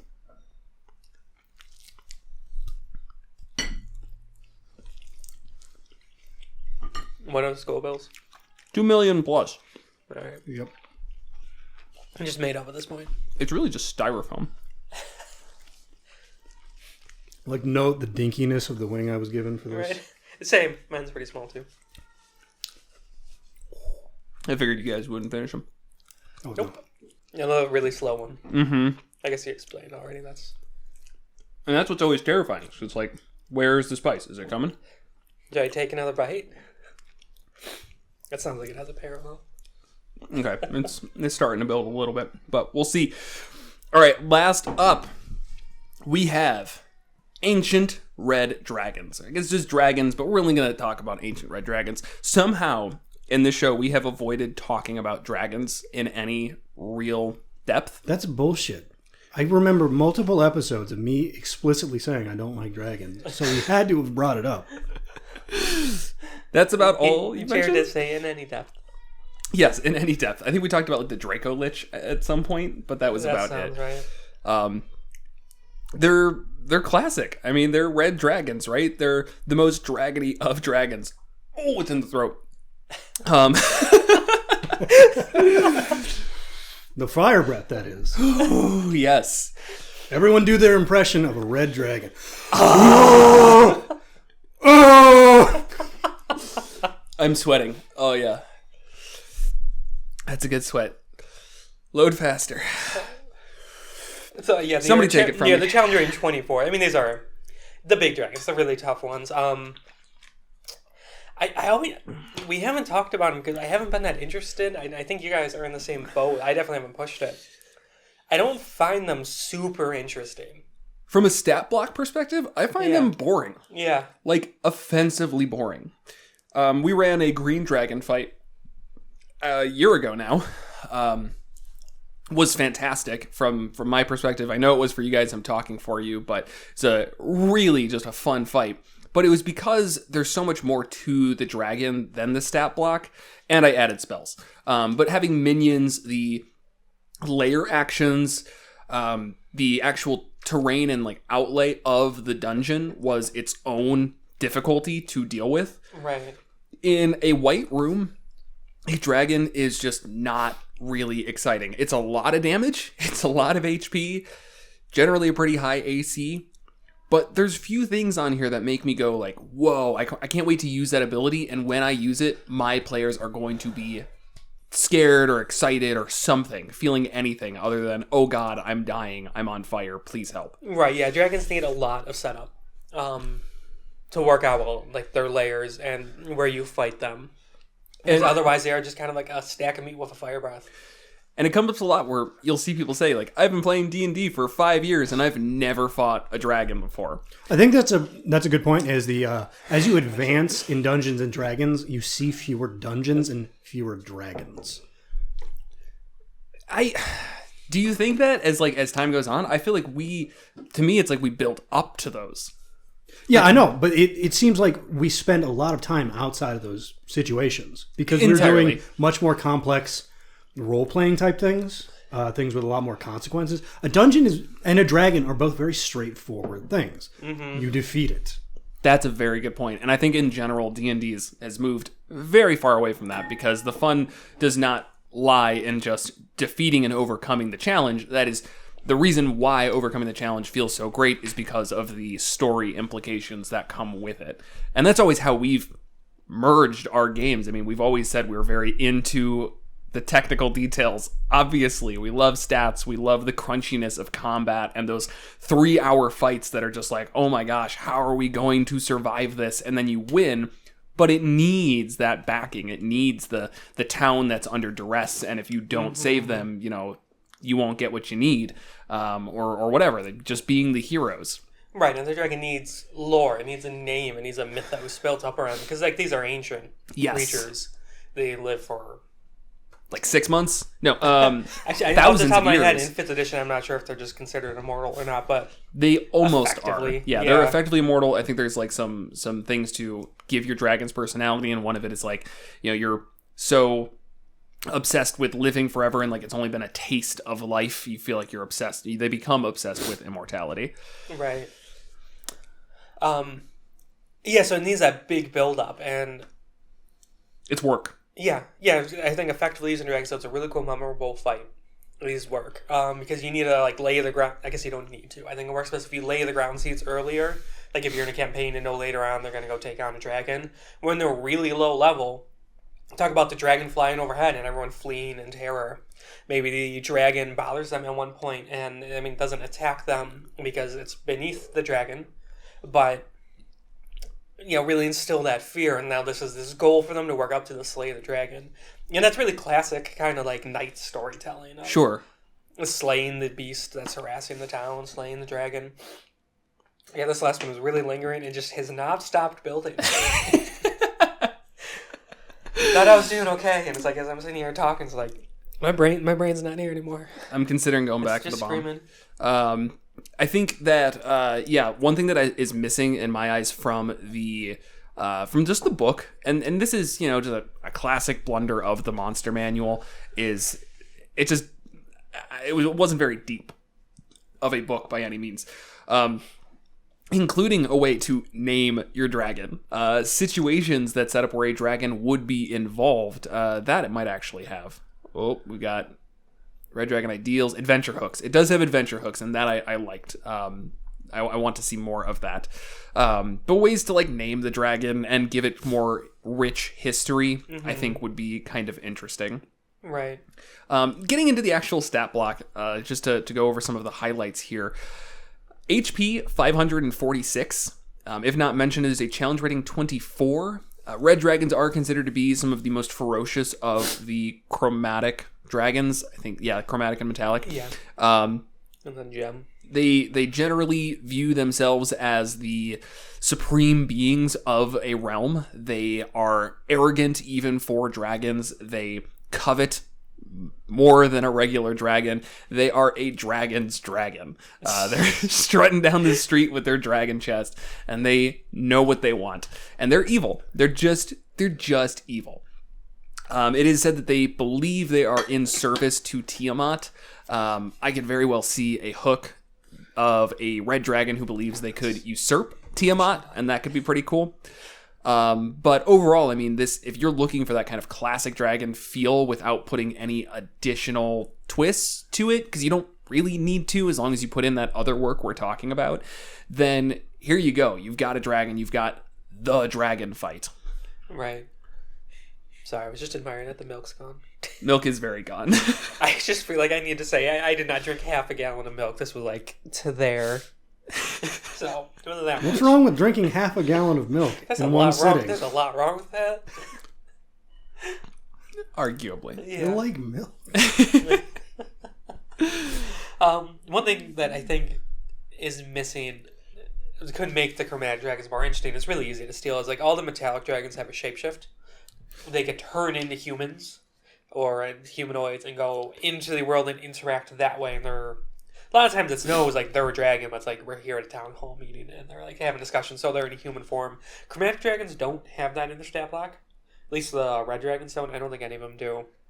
No, they do not. Yeah, where they are just the big beast, the dragons, even though they're still ultra intelligent and all that. I find that makes them really limiting, because there is like the dragons are intelligent enough and long-lived enough to make the Yeah, it's hard to talk. The long-term plans, the manipulations behind the scenes, all that sort of really cool stuff that makes for a great villain. But since they're stuck in this gargantuan form of a big hulking dragon, it makes the subtleness of that really hard. Yeah, they have to act through other people. Yeah. And even that is like, okay, so we noticed that that Greg over here keeps going up the mountain and coming back with all of his clothes singed. I wonder if the one saying that we should go, attack this other village is maybe being influenced by the Red Dragon that's been demanding tribute from us for the last 50 years. Right. Yeah, so I would give the chromatic dragons the same shapeshift ability that the metallic. I think, ironically, the red dragon is probably the least likely for that to apply to, just because of its very nature. If you can't handle me at my hugest and dragoniest, That's a good point. There is some hubris tied to it that Sure. can be played up. It's like, well, It's like, oh, I can't fit into the town hall meetings. Then the town hall meetings are happening in my cave. Sorry. That's true. That is a fair point. But no, I think you're right on, like, other dragons. Yeah. It's just this one is kind of, fuck you, I'm huge. Right. right. In terms of, still just going down the stat line here, it does have multi-attack. It can use its Frightful Presence, which, despite us never talking about dragons, we've talked about Frightful Presence a lot. It is probably our go-to example of a not great ability, as each creature of the dragon's choice that's within 120 feet of the dragon and aware of it must succeed on a DC 21 Wisdom saving throw or be frightened for 1 minute. A creature can repeat the saving throw at the end of each of its turns, ending the effect on itself on a success. If a creature saving throw is successful or the effect ends for it, the creature is immune to the dragon's Frightful Presence for the next 24 hours. And that is always the killer, the fact that once you succeed, this ability just becomes an afterthought. And it's also the killer that the opposite is the true case of if you have somebody with -1 wisdom, they can never succeed this. They will never get to participate unless someone finally chases them down and fixes it. Yeah, well, okay, this is not the frightened where they have to run away. Yeah. It's the frightened where they can't willingly move closer, and while their source of the fear, the dragon is in line of sight, they have disadvantage on all attacks. Which could be catastrophic if you are a melee character. Yeah, a barbarian with 8 wisdom. Low wisdom? Yeah. So we'll wonder why. And obviously there's some ways that other party members can help them succeed. This is like maybe a time where the bard's Counter charm. counter charm ability One comes time, up. Yeah. The one time. The It's one. all designed around the dragon fight. Yes. I mean, I wouldn't be disappointed that it was there. But otherwise, yeah, I mean, your barbarian just doesn't really have options. I think it's I always try to remember or forget which one it is, but I think it's the Berserker Barbarian that gets the immune to frightened or charmed at like level The 15. mindless rage or something. And it's like only if they're frenzy raging too. It doesn't. It's bad. Yeah, but yes, there are ways, there are spells around being feared and stuff like that. It's Fire Breath, which if you're going into this, you better have resistance. You better figure it out, champ. Yeah. Is recharge on a 5 or 6, and the dragon exhales fire in a 90-foot cone. Each creature in that area must make a DC 24 dexterity saving throw, taking 26d6 fire damage on a failed save, half as much on a success. That is an average of 91 damage. Yeah, Oof. that's insane. And DC 24 dex saves, again, there's a lot of classes that just have no chance of passing that. Yeah. A lot of characters, yeah. And I think my favorite thing is that they increase the cone as opposed to just the damage as you go from adult to ancient. So, like, if you're not in the 90-foot cone, like, you split the party. Right. Whereas I this... had like something in the back of my mouth, like sausage just got loosened and now I feel it in my throat again. I thought I was through this. The hidden sauce reservoir. Oh yeah, that came out of nowhere. That It was like was- a little cough. It's like there it is again. the true last stab right there. It's gonna be fun to watch back and edit. Sorry, yeah, you were onto something good. Yeah, the 91 damage hits everybody. End Yes. of story.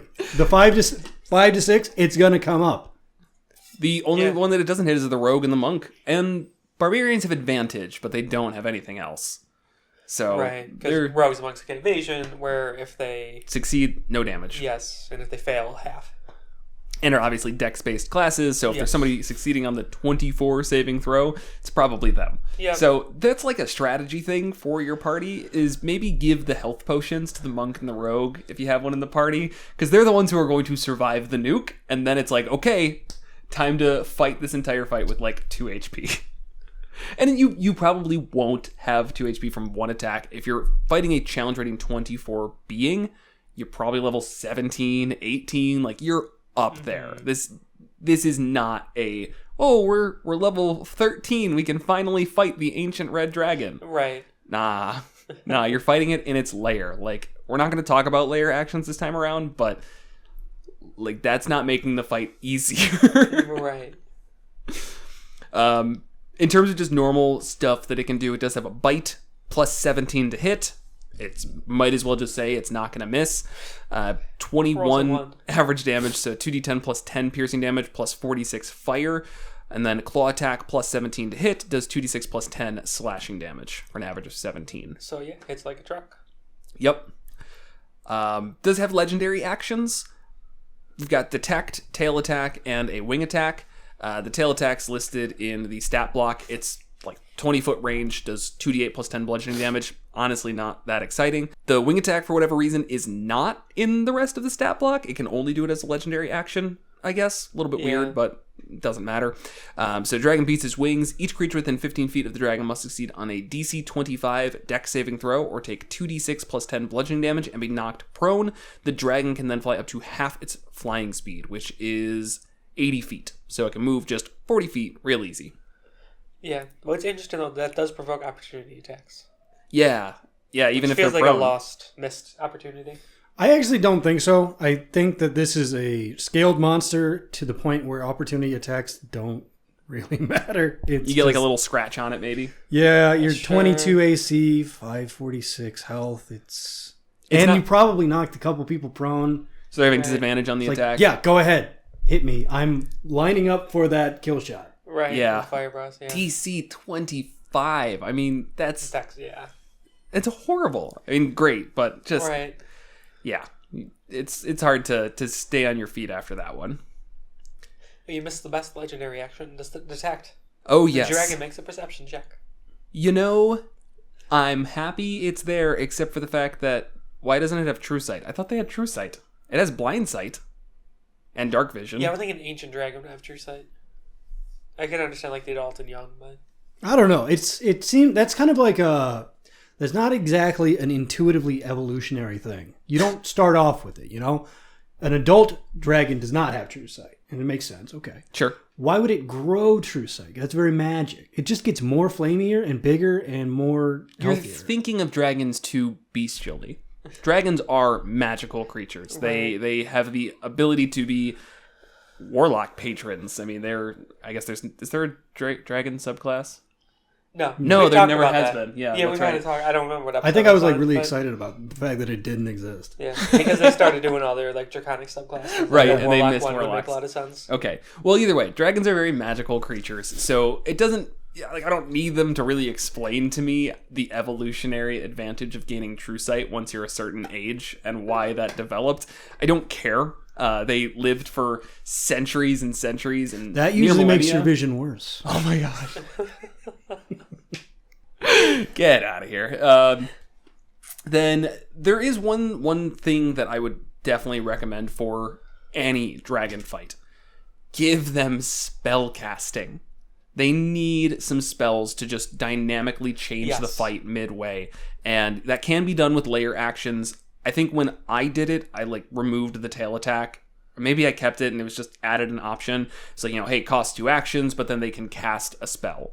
They have some options for spell casting, like what spells they would have in the monster manual.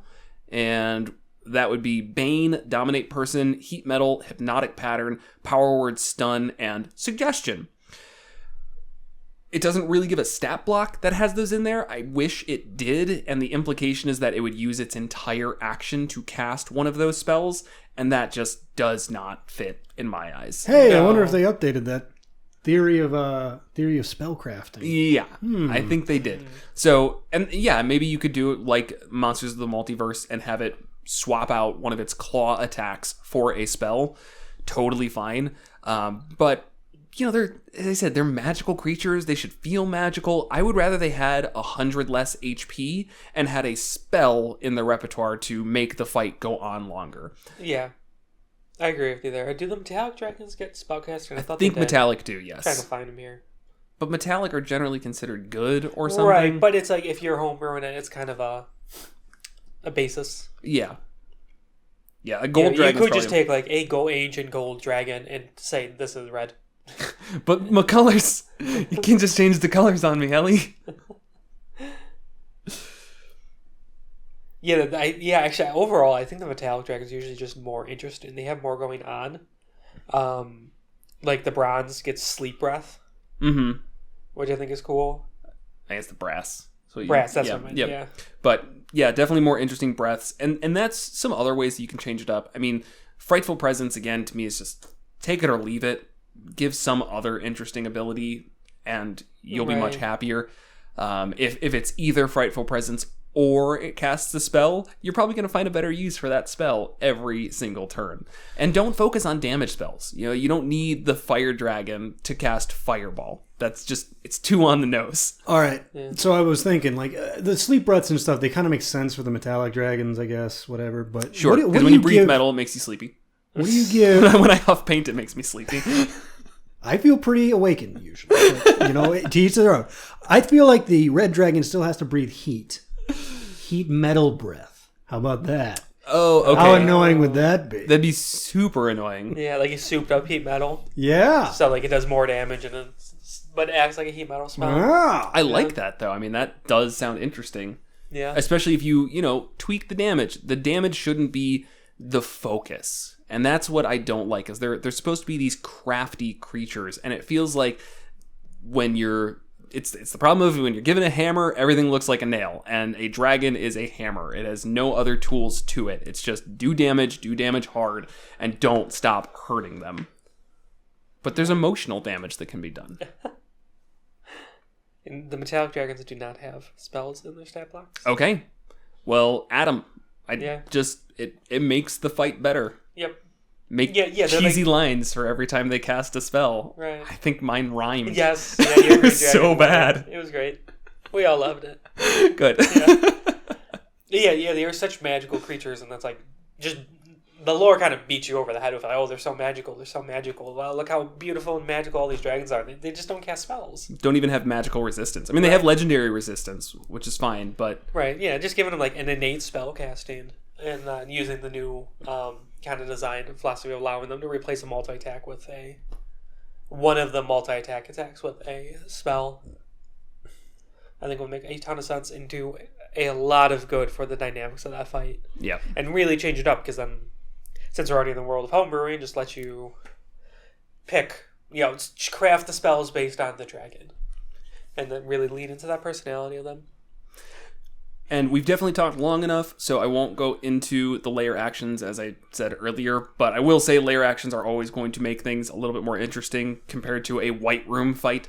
And if you're having a final confrontation with a dragon, it's in its lair. That's the only time where it's going to have a hard time running, especially a red dragon who, if you've found its lair and you've gotten it there, it won't want to leave its hoard behind. Its entire thing is that it knows every single coin in its hoard down to the copper, so it's not going to just leave that without a real fight. So I think that'd be your one opportunity.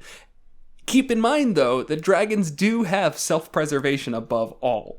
Even at the end of our green dragon fight, that dragon was trying to run for its life. And it wasn't until Musty cast Wall of Stone in its the hole. Escape Skylight.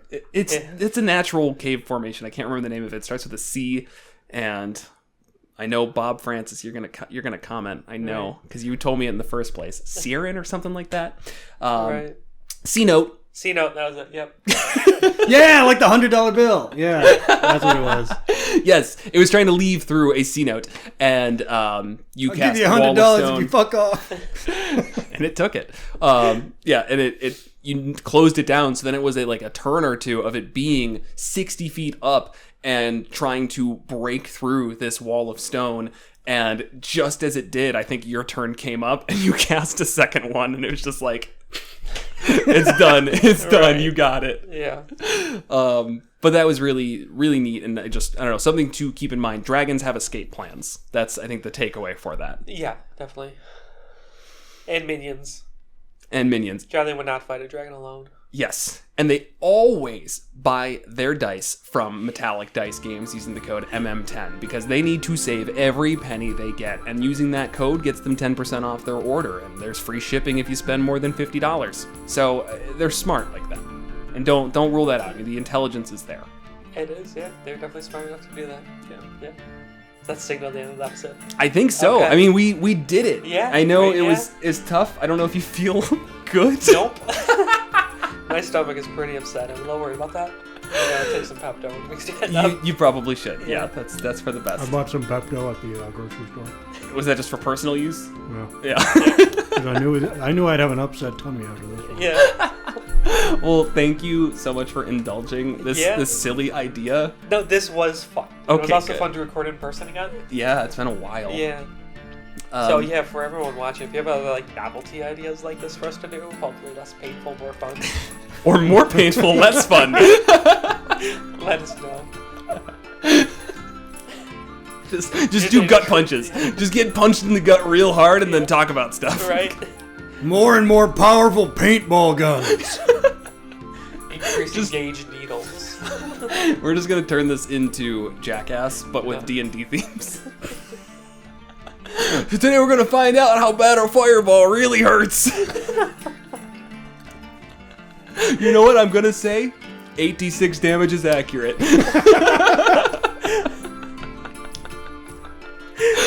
All right. Thank you all for coming on this journey with us. This was silly, but a really good time. So Yeah. If you like, subscribe, leave comments. Check out monstersandmulticlass.com/support for different affiliates and ways to support the show. ooh, and I get to read off the patron list. Oh yeah. Luckily, I got it in front of me. As usual, thank you to Ed G, Muddaweight, Brian H, Craig A, Isaac M, Jeff W, Star Shinobi, Vincent M, Bob F, Joe P, Rick D, Sensible D20, Tyler S, Gray, Barons, Adam A, Rob K, and Gray again. How do we have two people just named Gray? Did we actually? Yes, two people. You didn't put that in twice? No. Okay. No, I double checked it 3 times. It's cool. Okay. Thanks, Gray. Grays. Yeah. Yeah, you're both awesome. Yeah. But categorized differently because you give different amounts. It's nothing personal. We don't care how much you give. We don't care if you give anything. Just like the episode. But actually something to talk about. I recently started putting campaign diaries on our Patreon, so it's early episode release most of the time. I have a hard time believing you're going to get this one out early because I bet it's going to take a lot more editing. Right. And yeah, if you want to check out campaign diaries for the new campaign that we just started, I'm more or less just going through my thought process as a DM, kind of giving a really high-level overview of what happens in the campaign. And as we get more into things, I don't know, talking about my long-term plans and machinations. And that's it. Cool. We can end the episode. All right. Yeah. As always, thanks for watching. Yeah,